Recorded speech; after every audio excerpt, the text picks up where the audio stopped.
Yuk kita masuk ke dalam alur ceritanya. Halo Sobat Noba, melanjutkan cerita dari episode sebelumnya ya. Semoga kalian suka.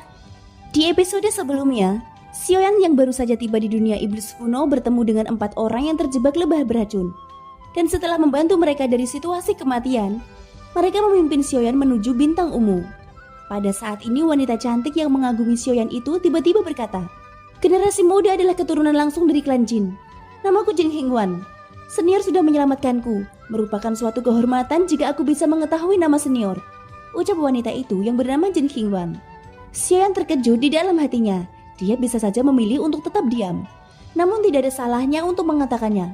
Tentu saja dalam hal ini, dia tidak berniat menggunakan identitas aslinya. Xiaoyan mengingat beberapa kenangan rusak dari klon leluhur iblis abadi. Klon tersebut bernama Hiu, dan nama lengkapnya adalah Hiu Tuo Yuan. "Namaku adalah Hiu Tuo," ucap Xiaoyan, sengaja tidak menyebutkan nama lengkapnya. Dia masih belum tahu dari klan mana klon leluhur iblis abadi ini berasal, dan nama belakangnya Hiu. Kelopak mata Jin Hingwan bergerak-gerak. Ada keterkejutan yang tidak bisa dia sembunyikan. Harus dikatakan bahwa marga Hiu adalah salah satu di antara 3 klan terkuat di dunia iblis kuno. Itulah kenapa Jin Hingwan sangat terkejut setelah mengetahui identitas Xiaoyan. Dari sini Xiaoyan dapat menyimpulkan bahwa klan leluhur iblis abadi memiliki posisi yang menentukan di dunia iblis kuno. Jin Hingwan juga seorang wanita yang cerdas. Karena Xiaoyan tidak mengambil inisiatif untuk berbicara lagi, dia juga memilih diam. "Berapa lama waktu yang dibutuhkan untuk sampai ke bintang ungu?" tanya Xiaoyan. "Lapor senior, kita akan tiba dalam 3 hari," ucap Jin Zhuang menjawab dengan cepat. Xiaoyan menganggukkan kepalanya dan berhenti berbicara. Pada saat ini Xiaoyan juga mengerti mengapa mereka berempat terjebak oleh lebah beracun itu. Mampu mencapai puncak Dewa Bintang 9 dan langkah pertama dari keabadian Kaisar, mereka sudah melalui banyak rintangan hidup dan mati demi bisa terus berkembang. Kali ini jika mereka tidak cukup beruntung bertemu Xiaoyan, mereka mungkin sudah terbunuh secara misterius oleh lebah beracun itu. Xiaoyan tetap diam mengikuti keempat orang itu ke depan. Singkatnya mereka sampai di bintang ungu setelah 3 hari kemudian. Bintang ini berwarna biru dan putih. Ada banyak lautan dan daratan. Ketika melihatnya dari atas, bentuk benua ini sebenarnya menyerupai mata. Setelah tiba di bintang ungu, sosok Xiaoyan bergerak maju. Hanya suara guntur yang terdengar di telinga mereka berempat. Ketika mereka melihat Xiaoyan lagi, sosoknya sudah menghilang tanpa jejak. Sungguh kecepatan yang mengerikan. Meskipun dia berasal dari klan musuh, tapi dia sudah menolong kita tanpa meminta hadiah apapun. "Sekarang mari kembali dulu," ucap Jin Hingwan. Setelah itu mereka berempat segera kembali ke klan Jin mereka dan menceritakan semua yang mereka alami, termasuk bertemu dengan Xiaoyan. Scene berganti di suatu tempat di dunia dewa iblis kuno.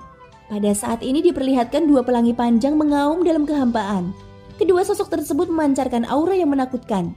Tidak ada seorang pun di sekitar yang berani mendekati mereka. 2 sosok ini memancarkan aura dingin dan keras. Ia memiliki momentum terkuat di dunia ini. Ketika mereka lewat, siapapun yang berani membicarakannya akan langsung dilenyapkan olehnya. Jika Xiaoyan ada di sini, secara alami dia mengenali 2 sosok tersebut.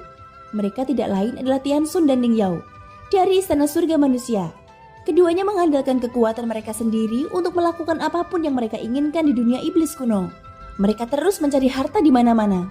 Selama masih ada harta peninggalan, mereka pasti akan datang sesegera mungkin. Pada saat ini mereka muncul dari suatu tempat di kehampaan, mendekati bintang raksasa yang mengandung cahaya menyilaukan.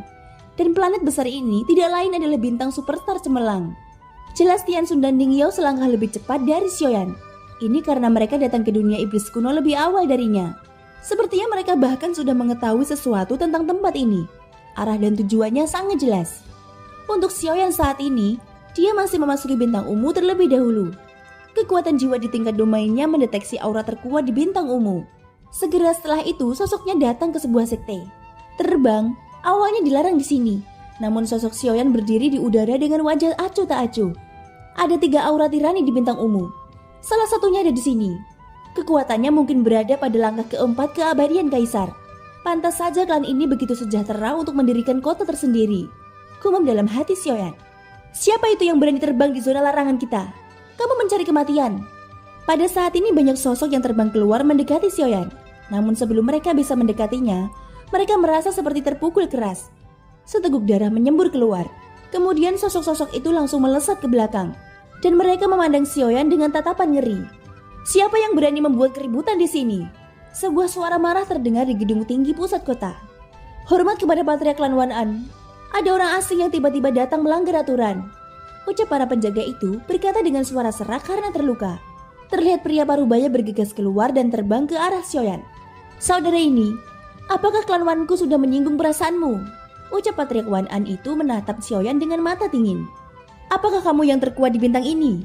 Tanya Xiaoyan. Patria Wan An tiba-tiba mengerutkan keningnya. Dia dapat dengan jelas merasakan tekanan kuat yang datang dari Xiaoyan. Saudaraku, apa maksudnya ini? Apakah kamu ingin melawanku? Ucap Patria Wan An, suaranya mengandung niat membunuh.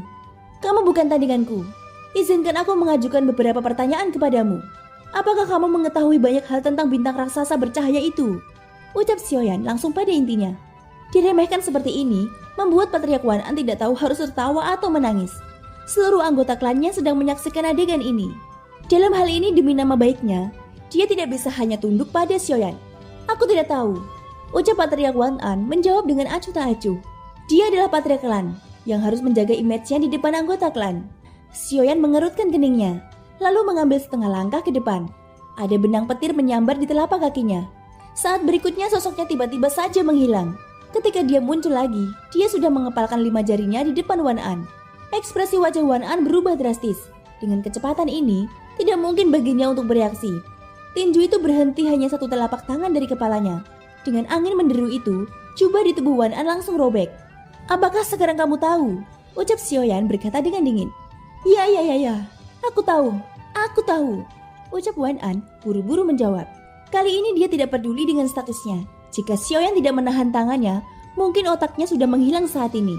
Sekarang dia mengerti bahwa kekuatan pria di depannya benar-benar jauh di atasnya. Sekarang beritahu aku. Ucap Xiaoyan. Tunggu senior, terus terang saja aku sudah lama berada di dalam klan, sehingga tidak tahu banyak tentang dunia superstar cemerlang yang dikatakan senior. Namun Anda jangan khawatir, aku punya 2 saudara laki-laki yang mengetahui banyak tentangnya. Ucap Wan An berkata dengan senyum masam. Pimpin menemui mereka sekarang. Ucap Xiaoyan, sosoknya segera bergerak. Wan An menatap punggung Xiaoyan dan tidak berani mengabaikannya. Singkatnya dia membawa Xiaoyan ke klan lainnya di kota ini. Pan Fengxiang, cepat keluar, teriak Wan An. Xiaoyan merasakan ada aura kuat yang tersembunyi di dalam klan. Namun tidak ada respon apapun setelah Wan An berteriak. Wan An hendak berteriak lagi.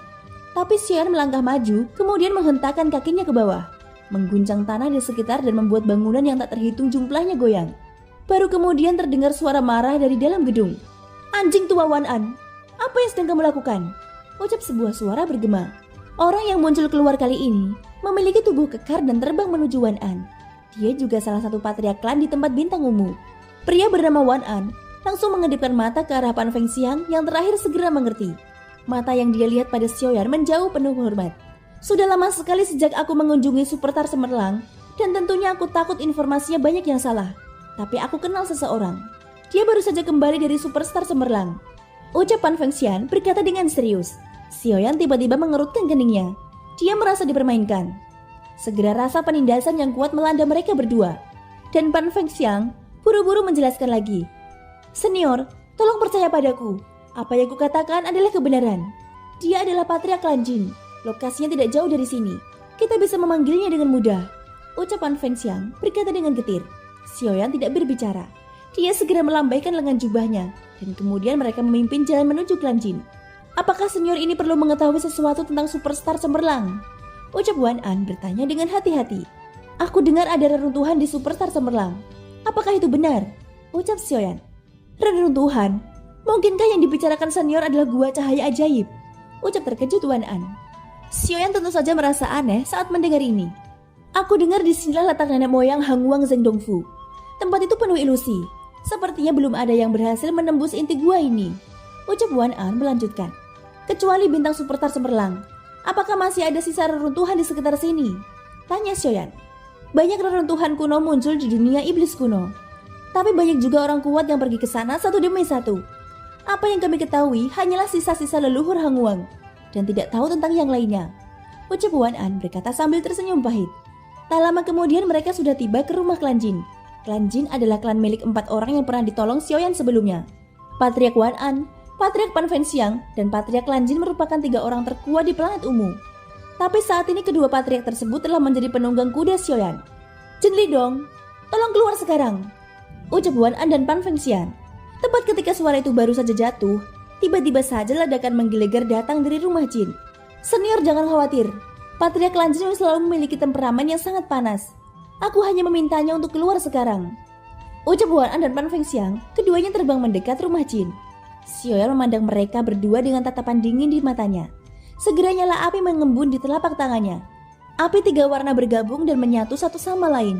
Akhirnya itu berubah menjadi teratai api dan melayang di atas kepala Xiaoyan.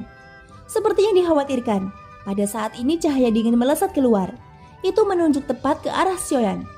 Menghadapi cahaya dingin yang melesat datang, Xiaoyan mengulurkan telapak tangannya dan membentang menuju cahaya dingin. Momen selanjutnya adalah meraihnya. Ini adalah pedang panjang yang berisi kekuatan abadi untuk menyerang Xiaoyan. Dan serangan ini ternyata datang dari Wan An dan Peng Fengxian. Sungguh ceroboh. Awalnya aku tidak ingin menggunakan cara kekerasan apapun. Tapi karena kamu yang memulai dulu, maka jangan salahkan aku karena kejam. Ucap Xiaoyan, wajahnya menjadi garang. Faktanya sejak keduanya pergi, Xiaoyan sudah menyadari ada yang tidak beres. Lokasi bintang superstar cemerlang tidak terlalu jauh dari bintang ungu. Tapi mereka bersikeras mengatakan tidak tahu banyak dan terus memancing Xiaoyan agar datang ke Patria Klan Jin. Patria Klan Jin pasti yang terkuat. Dan alasan mereka datang ke sini adalah untuk berkelompok melawan Xiaoyan. Lagi pula keduanya adalah Patria Klan. Mana mungkin mereka tunduk di bawah perintah orang asing. Jadi mereka menunggu kesempatan untuk melancarkan serangan balik terhadapnya. Pada saat ini Patria Klan Jin sudah muncul. Dan ketiga Patria Klan itu terbang ke udara bersama. Xiaoyan awalnya ingin menggunakan teratai api Buddha marah secara langsung. Namun dalam penglihatan sekelilingnya, dia melihat 4 orang yang dia tolong sebelumnya. Mereka berada di depan rumah Klan Jin, melambaikan tangan dan mencoba menyapa Xiaoyan. Aku tidak tahu dari mana pencuri asing itu berasal. Jika kamu datang ke sini untuk memanfaatkanku, maka kamu harus siap mati. Ucapan Fengxiang mendengus dingin. Sebelumnya dia tidak berani berbicara kasar. Namun kini ketiga Patria Klan sudah berkumpul bersama. Meski aura yang keluar dari tubuh Xiaoyan sangat kuat, hal itu tidak membuatnya merasa takut. Sejak keduanya datang ke Klan Jin, mereka memiliki kepercayaan diri untuk bersaing dengan Xiaoyan. Aku bisa mengetahuinya dari auramu. Kamu seharusnya tidak lebih dari langkah ke-5 atau ke-6 dari keabadian Kaisar. Jika itu hanya aku, mungkin aku bukan lawanmu. Tapi dengan kekuatan kami bertiga, kamu pasti akan mati. Ucapan Fengxiang berteriak dengan dingin. Itu benar. Jin Dongming adalah patriark dari Klan Jin.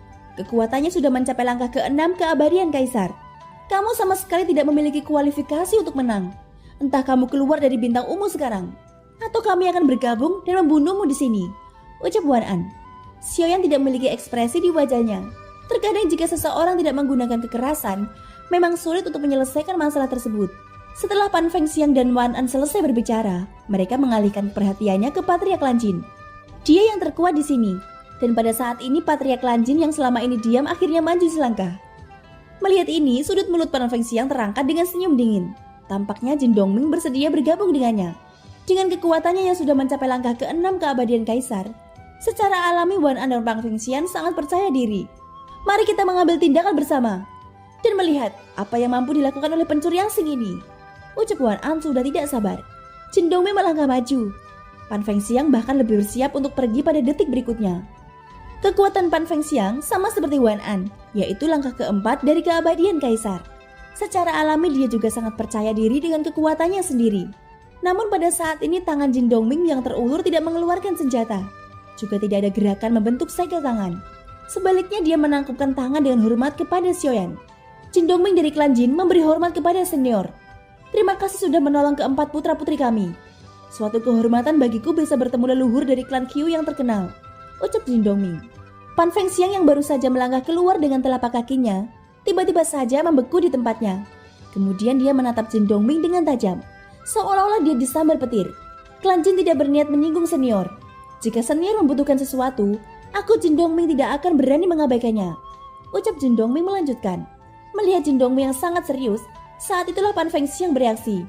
Jin Dongming tidak bercanda, dan Pan Fengxiang tidak tahu apa yang terjadi. Lalu dia berbalik untuk melihat Wan An. Meski yang terakhir tidak berbicara, tapi Wan An sudah menangkupkan tangannya dengan hormat. Kalian berdua, apa kalian sedang mempermainkanku? Ucap Pan Fengxiang segera mengumpat dengan keras. Dia tidak tahu apa yang terjadi dan mengapa menjadi seperti ini. Senior, ini adalah pedang terkenal yang didapat Junior dari keberuntungan sebelumnya. Junior memiliki temperamen yang buruk. Tolong maafkan ketidaksopananku. Ucapan Fengxiang segera menjadi penjilat juga. dan wajahnya menunjukkan senyum pahit.